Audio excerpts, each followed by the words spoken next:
One is a 14-year-old male who received a gunshot wound to his right forearm. He was transported to Rowan Regional Medical Center and was treated and released last night. A 13-year-old male was struck in the right leg and was transported to Wake Forest Baptist Hospital for treatment. He is listed in stable, good condition, and he's still in the hospital. Neither of the injuries that they received was life-threatening. The two victims struck by gunfire were not involved in the physical altercation. During the games, Catawba security was supplemented by off-duty Rowan County Sheriff's deputies who were providing security for the event. There were 5 deputies on campus when the incident occurred.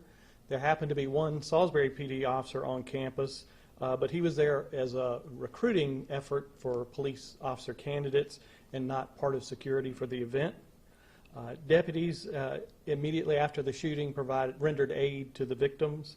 Our investigation showed when the fight broke out, the deputies began to move forward towards it to break it up, and shots were fired actually kind of from behind them at the crowd.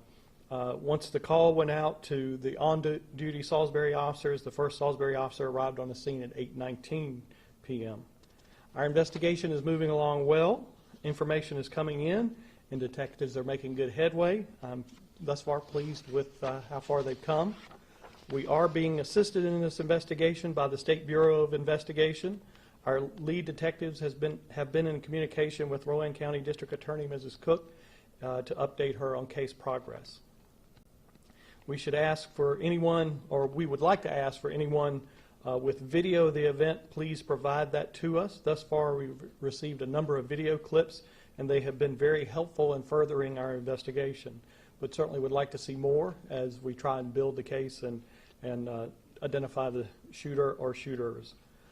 Since the shooting last night, I have been in contact with Dr. Watlington, the Rowan Salisbury School System Superintendent, and his Director of School Safety and Security. We've discussed the issues related to security at the schools for the first day back on Monday after the Christmas break, and he will work with us and the other law enforcement agencies to be sure that there is a safe return to school. We are also discussing what plans or policy he may want to put in place to keep our children safe on school campuses and at off-campus events such as this. We have an excellent working relationship with the school system and are seeking ways to enable even better communication so no future incident occurs through our close partnership with our SROs and the school principals. This type of event can certainly be a wake-up call for communities on addressing violent crime. I, as the chief, along with every member of the Salisbury Police Department, are committed to ensuring the safety of all our residents and visitors to our community, particularly our school children. We saw a significant reduction in violent crime in recent years. That has slipped some, but we are still doing well as a community and working on addressing violent crime. We have a number of programs to address those involved in violence. Those programs are things such as Salisbury Ceasefire, our partnership with the NAACP, boots on the ground, grassroots work to reduce violent crime. Other programs or efforts we have is our crime center, which is a location we use to identify data and other things to point out who is involved and where people are involved in violent crime so that we can properly direct our resources.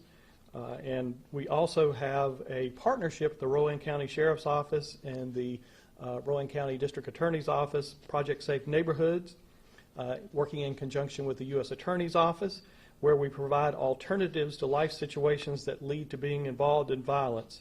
The program also ensures offenders who still choose to be involved in gun crime are effectively prosecuted at either the state or federal level.